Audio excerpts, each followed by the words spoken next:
Olá, eu sou o Fábio e você está no canal 10 Minutos Investindo. Aqui nós falamos de ações, opções, mercado em geral, day trade, swing trade e position. E hoje nesse vídeo, a pedido de alguns amigos inscritos, eu vou falar a minha visão, e o que eu apurei sobre a nossa reforma tributária. Ela que na sexta-feira literalmente fez com que a Bolsa Brasileira descolasse das bolsas europeias e americanas e fechasse com um movimento forte de baixa. E se esse assunto te interessa, segura só um minutinho de introdução que nós já voltamos com o vídeo.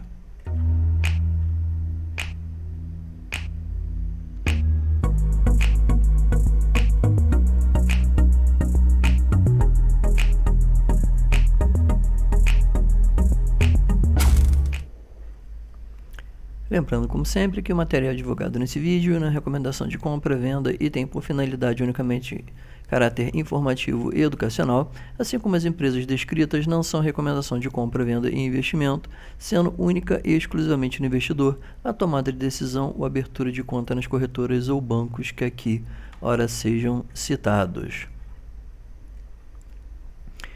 Bom, apesar de ser um assunto que você colocar aí nas plataformas digitais, principalmente, você vai ver muita gente falando, mas eu tenho prestado atenção que a maioria das pessoas que estão falando tem utilizado esse slide, propriamente dito, do governo federal para falar sobre os pontos citados na reforma. Bom, eu vou dizer que esse slide para mim parece mais, vamos dizer assim, aquele famoso release, de apresentação de resultado de empresa, ou seja, os caras só colocam o lado bonito do negócio e o lado feio acaba ficando só nas demonstrações financeiras, Então, o que eu fiz? Eu me dei um pouquinho mais de trabalho e dei uma olhada nas nada mais, nada menos, vamos colocar aqui só para a gente olhar rapidinho, do que nas são quantas, cento e quantas mesmo? Vamos lá, 135 páginas, do relatório, que deu origem àquele documento. E é claro, eu não vou falar das 135 páginas porque é muita coisa. Porém, eu marquei alguns pontos importantes, relativo às justificativas e principalmente o que importa para a gente e para quem investe, principalmente no mercado brasileiro,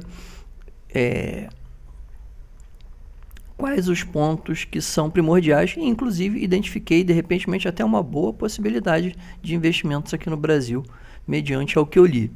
Então, sem mais enrolação, vamos dar um pulo logo de cara lá na página 41, que o começo é muita encheção de saco, na qual ele fala assim, que a par do aumento dos gastos públicos, consolidado de despesas primárias pela proporção do produto interno bruto, PIB, incluída pela transferência de repartição da receita, passou de 17,6% em 1997 para 23% em 2018. A carga tributária apresentou um crescimento significativo nas últimas décadas, registrando em 1997 a carga tributária de 26,48% e em 2018 de 32,62%. Esses 32,57%, que eu não sei de onde é que ele achou, mas beleza, são distribuídos entre União, Estado e município da seguinte forma: 22% para a União, 8,36% para o Estado e 2,13% para o município. De acordo com as estimativas mais recentes da Receita Federal em 2018, a participação da base de incentivos sobre bens e serviços, preste bem atenção nisso aqui, corresponde a 44,74% da arrecadação total. O que quer dizer? Boa parte, vamos dizer assim, da arrecadação do governo, de forma geral, vem dos recursos de bens e serviços. Ok. Esse aumento na receita de vinda dos tributos, com proporção no PIB, concentra a tributação sobre os consumos regressiva, onera de forma mais pesada a classe de renda baixa, segundo eles, e consome parte da maioria dos seus rendimentos. Beleza. Aí ele colocou um dado aqui, em 2019, foram divulgados pelos primeiros resultados de pesquisa de orçamentos familiares, a POF, e ele diz que, segundo observa-se um aumento de 74,6% para 81% nas despesas de consumo e um crescimento de 5,3% para 11,7% em outras despesas, estando incluídas nestas despesas os pagamentos de tributos. Nas despesas de consumo predominam aquelas referentes à alimentação, habitação e transporte, que o afegão médio, né, consome mais, considerando as classes de extremo de rendimento com total de variação patrimonial. Ele continua aqui na página 41. Mensal familiar, importa destacar que as despesas de consumo equivalem a 92,6% da faixa de até R$ 1.908 e 66,3% para a faixa superior a 23.850. Será que 23.850 nem conta, né? Que isso aqui já é uma parcela, vamos dizer assim, que a meu ver é muito pequena da população que ganha esse valor, ou acima disso. Aí ele fala aqui que 2 levantamentos recentes realizados pela International Institute of Management and Development, IMD, e outro pelo Banco Mundial revelam a baixa competitividade da economia brasileira, na qual ele diz que o Brasil ocupa a posição número 56, né, dentro de 63 países pesquisados, e está atrás de países como Chile, Peru e Colômbia, né? Dentre outras chaves para a competitividade da economia brasileira, a publicação aponta o regime tributário como sendo um dos menos favoráveis. Eu não acho que seja o regime tributário, acho que seja a complicação tributária um dos menos favoráveis, porque o regime tributário brasileiro é muito entranhado. Para quem tem empresa, para quem trabalha, vamos dizer assim, nessa parte contábil, sabe o que eu estou falando. Em uma pesquisa abrangente publicada no Banco Mundial, intitulada Doing Business 2020, o Brasil ficou em 124 posições de 190 países no quesito de facilidade de negócio. Isso aqui está escrito, né? Segundo os dados mais recentes do Banco Mundial, em 2018, se gasta em média 1.501 horas em 2018 para o cumprimento das obrigações tributárias no Brasil, para uma média mundial, né, de 190 países, de 234 horas. Aí você vê como é que é complicado você fazer cálculo no Brasil para você pagar imposto.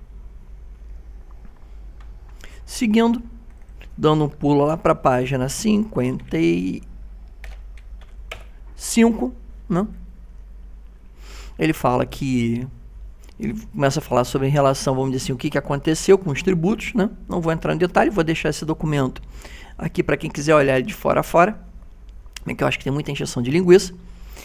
Nesse cenário, propomos a extinção da contribuição para PIS, da CONFINS, IPI, ICMS e ISS, no lugar desse tributo, para a modernização desse simples do sistema tributário, para dar mais transparência aos cidadãos sobre o quanto lhe é cobrado dos títulos de imposto, e combater a regressividade tributária, finda a guerra fiscal e garantir entre os entes tributários a receita necessária ao desempenho do seu papel constitucional, e instituiremos um imposto sobre bens e serviços, conhecido agora como IBS, que será complementado pelo imposto seletivo, né? Ou seja, todos esses caras aqui, todos esses impostos, eles seriam substituídos pelo chamado IBS e por um imposto complementar chamado imposto seletivo. A gente vai ver um pouquinho mais sobre ele lá na frente, né? Dando um pulo aqui na página 61. Bom, ele fala justamente sobre a questão dos incentivos fiscais, né? Que é aquele problema que um estado ou município, quando quer levar uma empresa de grande porte, vamos dizer assim, para lá, né, para poder gerar imposto na realidade, ou para pelo menos assim, levar uma grande empresa, né, deslocar uma grande empresa para um estado ou município, eles dão uma série de incentivos que na realidade acabam, vamos dizer assim, distorcendo, né, muitas vezes a realidade do estado ou município. E ele fala que, de certa forma, essa mudança tributária, a ideia dela é justamente, né, acabar com essa possibilidade, meio que planificando essa alíquota baseada no IBS, fazendo com que os estados e municípios eles não tenham, para todos os efeitos, autonomia para fazer esse tipo de isenção fiscal. Vamos lá para a página 74. Aí que a coisa começa a ficar mais ligada a o que nos interessa. E ele fala quando ele fala sobre os serviços financeiros. Há setores cuja operação realizada possuem características bastante específicas, distanciadas de demais. Por esta razão, não há como tributá-las pelo modelo geral de IBS. Olha só, hein? Preste bem atenção nisso. Se é necessário, ajustes para a tributação alcance de forma adequada às suas atividades. Nada obstante, destaque-se que no presente caso não há intuito de defender tratamento favorecido, mas tão somente adaptar a incidência de imposto à particularidade do setor. Isso aqui, lembrando que está falando de setor financeiro. O primeiro caso é o setor financeiro, instituições financeiras que possuem duas principais fontes de mineração: receita, intermediação e financeira e prestação de serviço. E esse aqui seria um dos casos, né, em específico,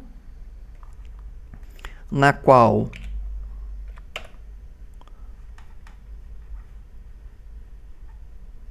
aquele regime, né, diferenciado seria aplicado, né, que está um pouquinho mais acima.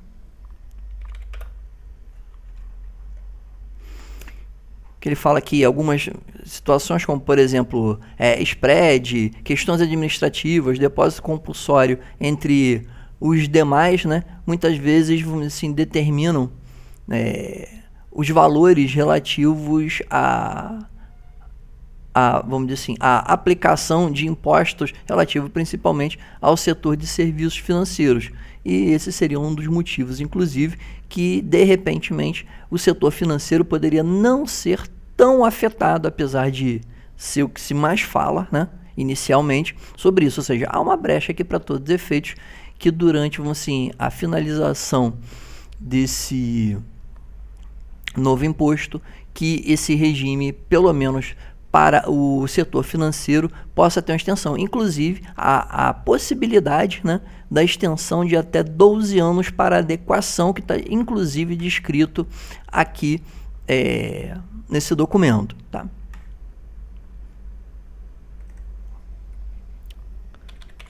Não é 118 não, é 119. Tratamento diferenciado, hein? Entre nossas propostas foi prevista a possibilidade de instituição de regimes diferenciados temporais de tributação para alguns setores, com prazos de vigência, como eu falei, de até 12 anos contados a partir do primeiro ano de transição. Ou seja, alguns setores podem receber, né, um tratamento diferenciado para se adequarem à nova regra. Ou seja, em alguns casos específicos, pode ser que o IBS ele não seja aplicado, né, vamos dizer assim, de imediato, até porque não há imediatismo. Os prazos, vamos dizer assim, eles variam de 2 a 6 anos em média para a implementação total desse regime de imposto único.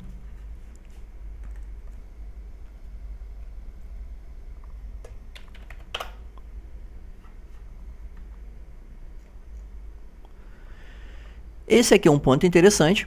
Em relação ao saneamento básico, também é relevante a discussão acerca do seu tratamento tributário, né? Relembrando desde logo que o substitutivo confere tratamento diferenciado para transações governamentais, permitindo que obras referentes ao saneamento sejam desoneradas ou tenham o valor de IBS destinado aos entes contratantes, que na prática garante o mesmo efeito de desoneração. Isso aqui que eu falei, que de repentemente, se o texto passar dessa forma, pode ser que o setor de saneamento, tá, em específico, venha a ser beneficiado com o IBS, tá?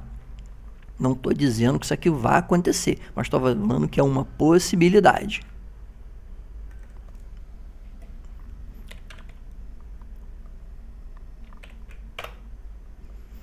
E por último, não menos importante, página 131. Em relação à tributação da renda, as modificações propostas foram para prever que o sistema tributário nacional em seu conjunto não pode produzir efeitos gerais regressivos na distribuição de renda do contribuinte. Para prever a progressiva substituição, olha só, progressiva substituição da tributação sobre os bens e serviços pela renda e do patrimônio, né? Tornar obrigatória a incidência de imposto de renda sobre lucros e dividendos, exceto os distribuídos por micro e pequenas empresas, tá? Eu acho que isso aqui vai ainda haver uma resistência muito grande, tá? Sendo bem sincero, tá?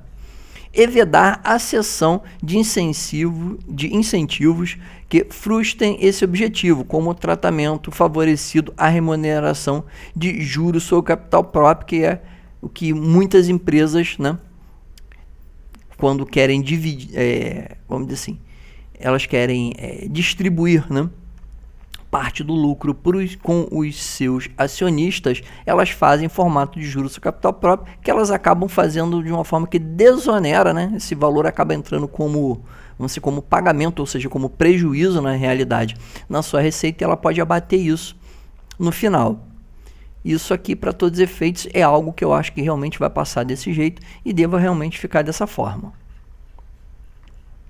Por que eu quis trazer esse aqui primeiro? Porque, como eu falei, esse aqui é a realidade, né? Eu vou deixar, como eu falei, vou deixar na descrição do vídeo para quem quiser olhar.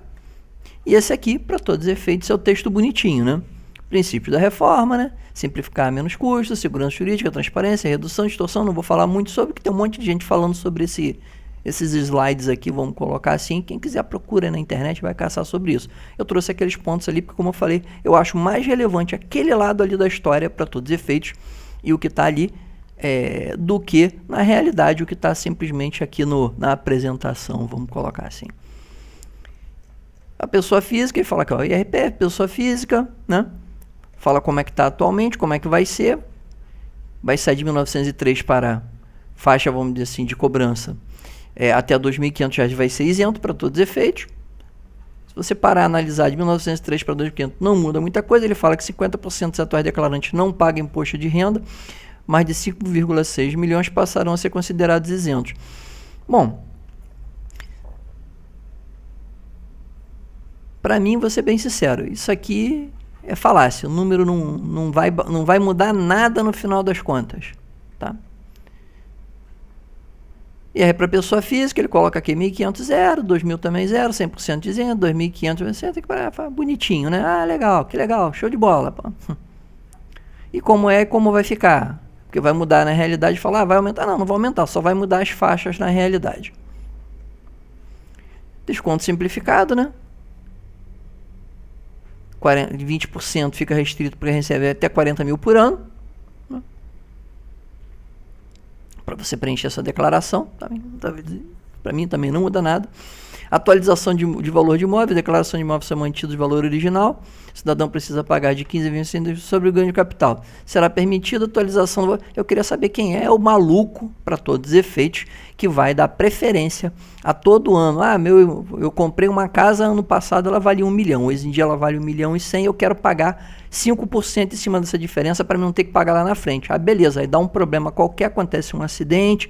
Não estou dizendo que isso vai acontecer. A casa do cara pega fogo, ou então, vamos dizer, ele mora perto de uma região, vamos dizer assim, que é uma região de risco por algum motivo, né? O imóvel dele, vamos dizer, se desvaloriza, e aí como é que ele vai fazer para receber esse valor de volta? Essa é a grande pergunta. Isso aqui para mim é história para maluco, para boi dormir. Lucros e dividendos distribuídos são isentos, vamos dizer assim, serão tributados em 20% na fonte. Não haverá mais isenção até 20 mil por mês haverá uma isenção de empresas de 20 mil por mês para microempresários e pequenas empresas. Para mim, essa isenção aqui tinha que ser tanto para 20 mil, tanto para pequenas empresas e empresas de pequeno porte, quanto para o individual também, tá? Mas vamos lá. Aperfeiçoamento das regras para combater a distribuição disfarçada de lucro. Até parece que eles vão resolver isso, mas tudo bem. Já para a empresa, né, tem essa história que é a alíquota geral em queda de 2 etapas, de 15% para 12,5% em 2022 e 10% em 2023, adicional de 10% para lucro acima de 20 mil por mês permanece. Não muda nada, isso aqui no final das contas vai ser meia dúzia por 6.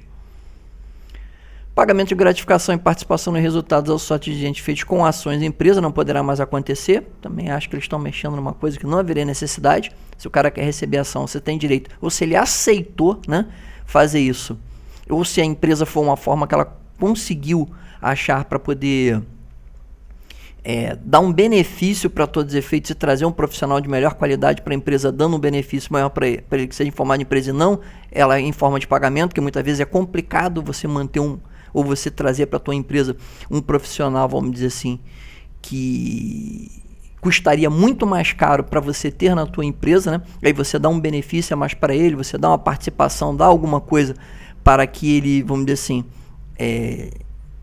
queira ficar trabalhando contigo, né? Ele acaba matando isso aqui, obrigatoriamente para que isso? Para tentar elevar o salário do cara e, na realidade, o governo receber mais. Que, no final das contas, para o empregado, vamos assim, vai ser negativo e para o patrão vai ser mais negativo ainda. Acaba com o juro sobre capital próprio, né? Como eu falei, por quê? Eles não, que o juro sobre capital próprio é abativo como se fosse débito, vamos colocar assim, em cima da receita da empresa, né? E na realidade quem acabava pagando era o acionista.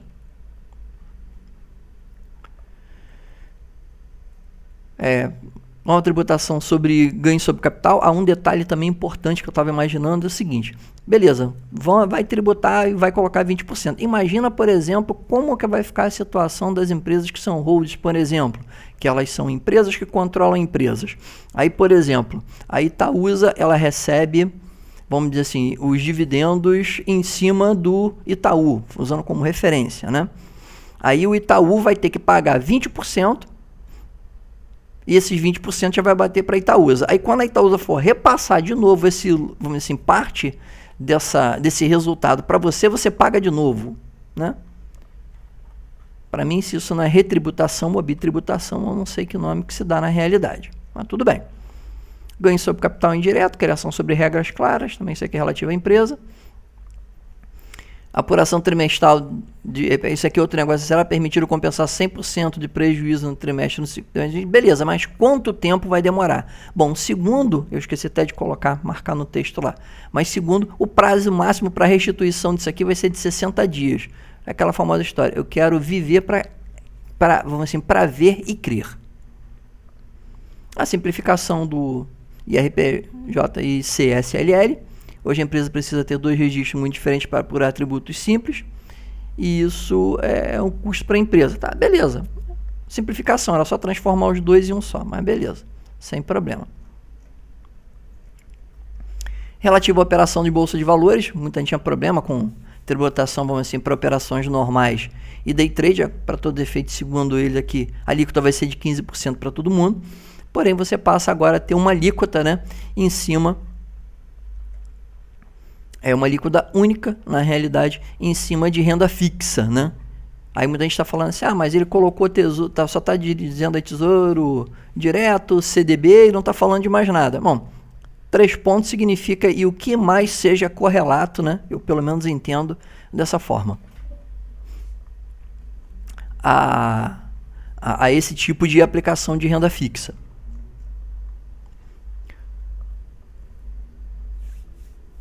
Fundos abertos, né? A alíquota vai ser também, segundo eles, a partir do dia 31, com os resultados produzidos a partir, só serão tributados a partir do dia 31 de dezembro de 2021. Fundos de multimercado também 15%.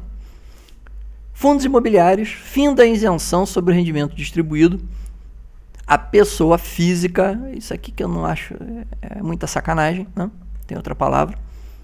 Com cotas negociadas na Bolsa a partir de 2022, ou seja, as cotas que você tinha até dia 31 de dezembro, às 23 horas e 59 minutos, elas não vão ser tributadas, que você comprar a partir dali sim. Bom, isso aqui pode gerar, no final das contas, eu não vou dizer que vai acontecer, uma corrida vamos dizer, nos últimos meses do ano para, vamos dizer assim, compra de fundos imobiliários para quem quer deixar ele na tua carteira para o resto da vida. Para mim não muda nada. Tributação dos demais cotistas cai de 20% para 15% na distribuição de rendimento, na amortização e nas alienações de cota. Quá. Obrigado nada. Eu não quero ver como é que vai ficar essa história no final de tudo.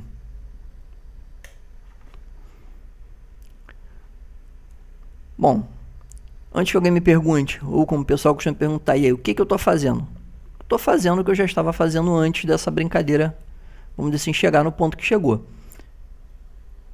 Boa parte dos meus investimentos eu estou transferindo para os Estados Unidos. Se é para investir em fundo imobiliário, vou fazer a mesma coisa, vou transferir boa parte das minhas operações de fundo imobiliário para REIT nos Estados Unidos. Mas lá você já paga. Tá, beleza, mas lá eu vou pagar uma vez só. Aqui eu vou pagar 2. Bem simples, por aí.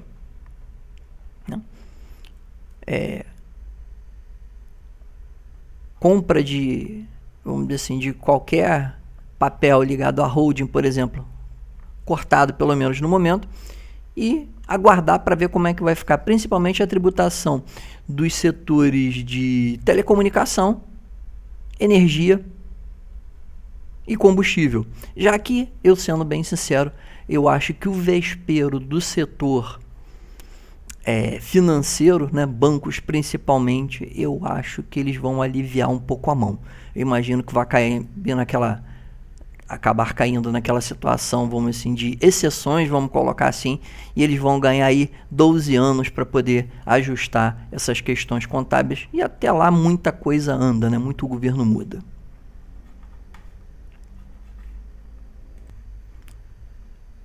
Bom, para finalizar, dúvidas? Deixem aqui nos comentários, né? Que eu vou tentar, na medida do possível, tentar esclarecer para vocês, como sempre, né? E para nós não perdermos o nosso costume, se você não é inscrito e chegou aqui pela primeira vez, inscreva-se no nosso canal, ative o sininho para receber as nossas notificações, deixe seu like, ou seu dislike também, não tem problema. Agora diga o que você gostou ou não gostou, para que possamos estar melhorando a qualidade dos nossos vídeos. Como sempre, muito obrigado a todos, um bom domingo e bons investimentos.